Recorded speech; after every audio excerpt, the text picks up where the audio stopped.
Texas Supreme Court says okay to investigate families of transgender children. Watch this.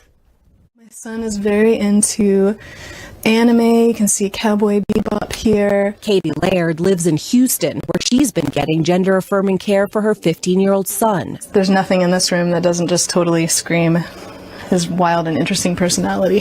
She said she hadn't heard from the state's child protective services, but she says the fear of being investigated for child abuse is dehumanizing. The reality that our trans kids exist in is the opposite of child abuse. It's to be listened to, it's to be loved unconditionally, it's to be supported no matter what. That is not child abuse. That is love in action. Katie is now planning to move to Colorado, where her son's gender-affirming care can continue uninterrupted. What do you say to someone who might say, well, look, why don't you just wait until your son is 18 and there's no problem? We don't have the luxury of time. Like, I have seen what life was like before we understood what was going on with our son's gender dysphoria. We just don't have that luxury to just hold off and wait. Can these treatments mean the difference between life and death? 100%. You know, we definitely believe that gender-affirming care is literally life-saving. Literally.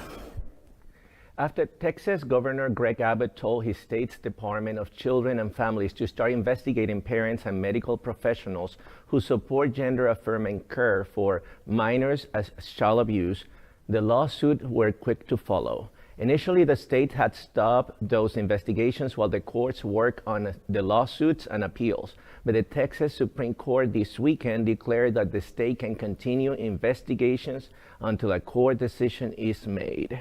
Those poor families, all they do is love their child so much that they would go that extra mile to make sure that their child is the sex that they truly are inside. Yeah, can we go back to the Go-Go Boys? Like, for real. No, and that they can call it child abuse. Child abuse. To me, the child abuse is what they're doing, the cruelty to force somebody. It may not be for everybody, let's face it. Not every child may want to transition in, before 18. So, but the ones that do, with the help and assessment of health professionals, not the courts, not politicians in Texas, the mental health professionals in the state of Texas, that then that child should be able to make the transition. Is this a winning strategy? Abbott's doing it in Texas. DeSantis is doing it in Florida.